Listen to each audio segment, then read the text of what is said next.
سابق شامی صدر بشار الاسد نے روس میں سیاسی پناہ لے لی۔ روسی میڈیا کے مطابق بشار الاسد اور ان کے اہل خانہ ماسکو میں ہیں۔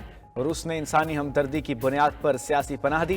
بشار الاسد نے شام چھوڑنے سے پہلے اقتدار کی پرامن منتقلی کی خواہش ظاہر کی تھی۔ روسی وزارت خارجہ کا دعویٰ، کہا ماسکو شامی اپوزیشن کے تمام دھڑوں کے ساتھ رابطے میں ہے، یقینی بنایا جائے گا کہ شام میں شہری محفوظ رہیں۔ شام میں روسی فوجی اڈے ہائی الرٹ ہیں۔ روسی وزارت خارجہ کی تمام فریقین سے پرتشدد کارروائیوں سے گریز کی اپیل۔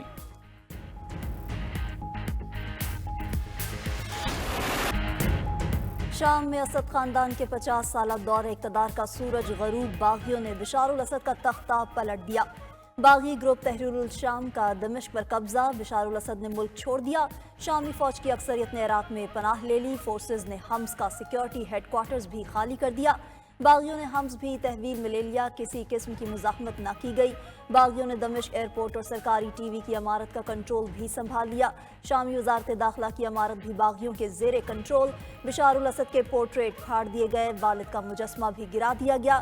قبضے کے بعد باغی کمانڈر کا دمشق میں سجدہ، مختلف علاقوں کا پیدل دورہ بھی کیا۔ شہری باغی کمانڈر کے ساتھ گھل مل گئے، سیلفیاں بھی لی۔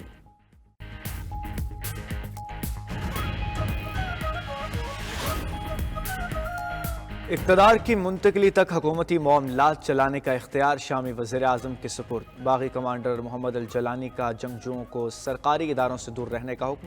اپنے پیغام میں کہا شام بشار الاسد کے تاریک دور سے آزاد ہو گیا ہے، شہریوں کو تحفظ فراہم کریں گے۔ شامی اپوزیشن رہنما نے جنگجوؤں کو جشن میں فائرنگ کرنے سے بھی روک دیا۔ باغی کمانڈر نے کسی بھی صورت شام میں موجود کیمیائی ہتھیار کو استعمال نہ کرنے کا بھی اعلان کر دیا۔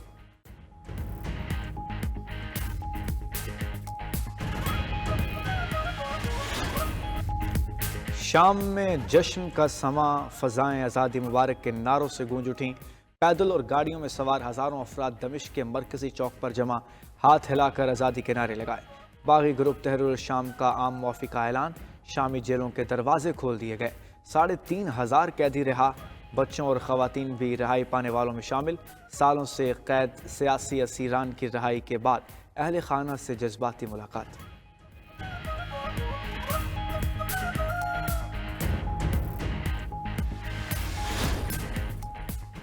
بشار الاسد کی حکومت گرتے ہی شام میں افراتفری پھیل گئی، شہریوں کا صدارتی محل پر دھاوا، کپڑوں سمیت قیمتی اشیاء لے اڑے۔ صدارتی محل کی شیلفز کا بھی صفایا، مرکزی بینک پر بھی چڑھائی، نامعلوم افراد نوٹوں کے ٹرک بھر کر لے گئے۔ صورتحال کنٹرول کرنے کے لیے دمشق میں کرفیو نافذ۔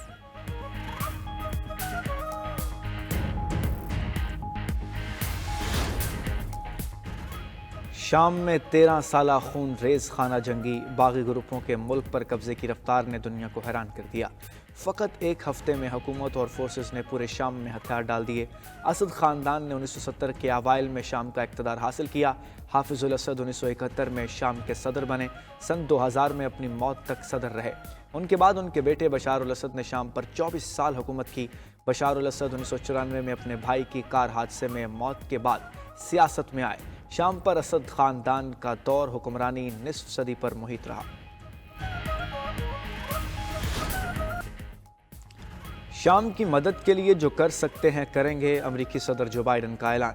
کہا کل عدم داعش کے خلاف اپنے مشن پر کاربند رہیں گے۔ شام میں داعش کے کیمپوں کو آج نشانہ بنایا۔ شام میں امریکی اہلکاروں کو تحفظ فراہم کریں گے۔ انتقال اقتدار کے دوران کسی بھی خطرے سے شام کے پڑوسی ممالک کی حفاظت کریں گے۔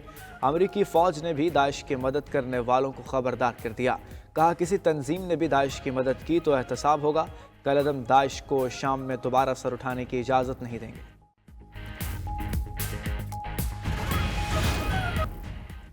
شام میں کسی کو بھی اس طرح کے نتائج کا اندازہ نہیں تھا۔ ایرانی وزیر خارجہ عباس عراقچی نے کہا کہ ایران نے شامی حکومت کو سیاسی مدد اور مشاورت فراہم کی تھی۔ اپوزیشن فورسز سے نمٹنے میں شامی فوج کی جگہ لینے کا ارادہ کبھی نہیں کیا۔ ایران تاکید کرتا رہا ہے کہ شامی حکومت اور اپوزیشن گروپ مذاکرات کریں۔ ادھر کینیڈا کا بشار الاسد کو عالمی عدالت انصاف کے سامنے پیش کرنے کا مطالبہ۔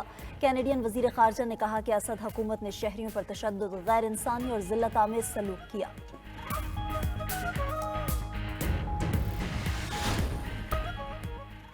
دھمکیوں سے ڈرتے نہیں بگڑتے ہیں، اسلام آباد مارچ کا فیصلہ کر لیا تو کوئی روک نہیں سکے گا۔ مولانا فضل الرحمان کا پشاور میں اسرائیل مردباد کانفرنس سے خطاب، کہا مدارس ریزرویشن کے معاملے پر اتحاد المدارس کا اجلاس بلا کر متفقہ لائحہ عمل دیں گے۔ حکومتی اتحادیوں کی رضامندی سے بل پاس ہوا تھا۔ تحریک انصاف کو بھی بل سے کوئی اعتراض نہیں تھا، لیکن ایوان صدر سے بل پر دستخط نہیں کیے جا رہے۔ مولانا نے حکومتی طرز عمل کو بدنیتی اور دھوکے بازی قرار دے دیا۔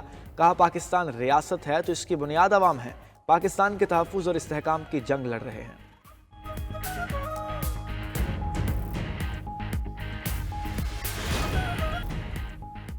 وزیراعظم کی لاہور میں اہم ملاقاتیں۔ رانا ثناءاللہ اور اسپیکر پنجاب اسمبلی ملک احمد خان وزیراعظم سے ملنے پہنچے۔ ملک کی مجموعی سیاسی صورتحال اور صوبہ پنجاب کے امور پر گفتگو۔ رانا ثناءاللہ نے وزیراعظم کو مولانا فضل الرحمان کا خصوصی پیغام پہنچایا۔ پیپلز پارٹی کی پارلیمانی کمیٹی سے بات چیت کا لائحہ عمل بھی بنایا گیا۔ وزیراعظم سے اراکین قومی اسمبلی اظہر قیوم نہرا، ذوالفقار احمد بھنڈر، لیگی رہنما میاں مرغوب احمد اور حافظ میاں محمد نعمان نے الگ الگ ملاقات کی۔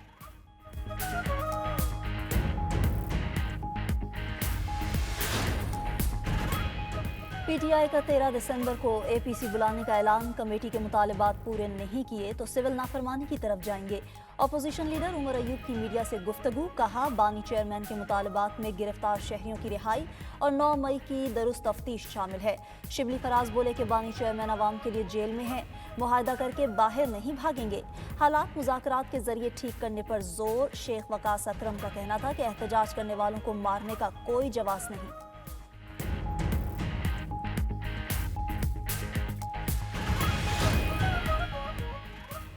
سول نافرمانی کے غبارے سے ہوا نکل جائے گی، فیصل واڈا کی پیشگوئی۔ کراچی میں ایم کیو ایم قیادت سے ملاقات کے بعد گفتگو۔ کہا کہ وزیر اعلیٰ خیبر پختونخوا کی مولا جٹ والی سیاست زیادہ دیر نہیں چلے گی۔ بانی پی ٹی آئی کو خود ان کے حواریوں سے خطرہ ہے۔ تمام جماعتوں کے پاس جانے کا مقصد نیشنل کاز ہے۔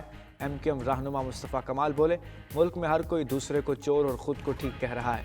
فیصل واڈا ون مین آرمی ہیں، ہر طرف چھائے ہوئے ہیں، انہیں سپورٹ کرتے ہیں۔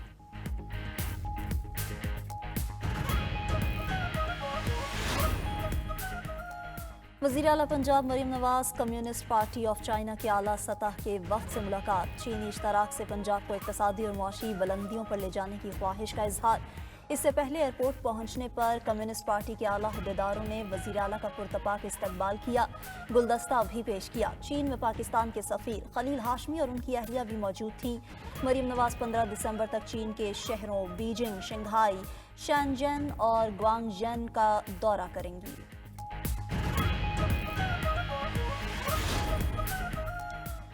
سوشل میڈیا پر جعلی خبروں کی بھرمار۔ دنیا بھر کے ممالک نے ڈیجیٹل میڈیا کو ریگولیٹ کرنے کے لیے کمر کس لی۔ امریکہ، برطانیہ، آسٹریلیا، روس، برازیل، چین، ایران، سعودی عرب، متحدہ عرب امارات اور ترکیہ قوانین متعارف کرا دیے۔ یورپی یونین میں ڈیجیٹل سروسز ایکٹ، برطانیہ میں آن لائن سیفٹی بل، امریکہ میں سوشل میڈیا ایکٹ نافذ۔ آسٹریلیا میں 16 سال سے کم عمر بچوں پر سوشل میڈیا کے استعمال پر ہی پابندی عائد۔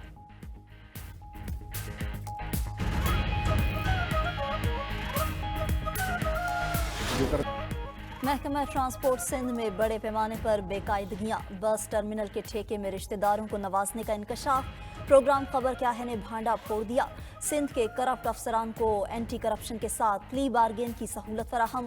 محکمہ اینٹی کرپشن نے مجوزہ ترامیم کو حتمی شکل دے دی۔ حکومت نے بگاس پر مبنی 8 پاور پلانٹس کے ٹیرف میں تبدیلی کا فیصلہ کر لیا۔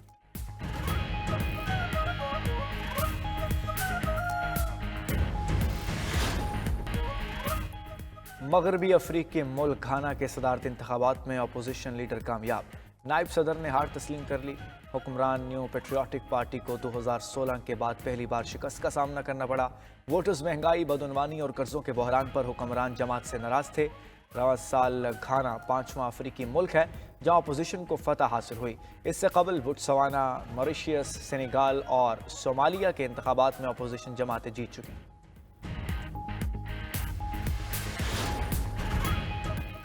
کھانا کھانے میں نخرے کرنا بھی دماغی بیماری۔ کھانا کھانے میں نخرے کرنے والوں کے دماغ کی بیرونی پرت نسبتاً موٹی ہوتی ہے۔ اسے 2013 میں باقاعدہ ایک بیماری کا درجہ دیا گیا تھا۔ کھانا کھانے میں نخرے دکھانے سے غذائی ضروریات پوری نہیں ہوتی۔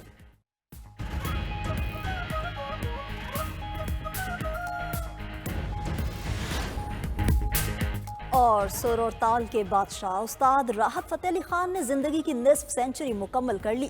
استاد نصرت فتح علی خان کے جانشین راحت فتح علی خان بھی اپنے چچا کی طرح جو گایا کمال کر دکھایا۔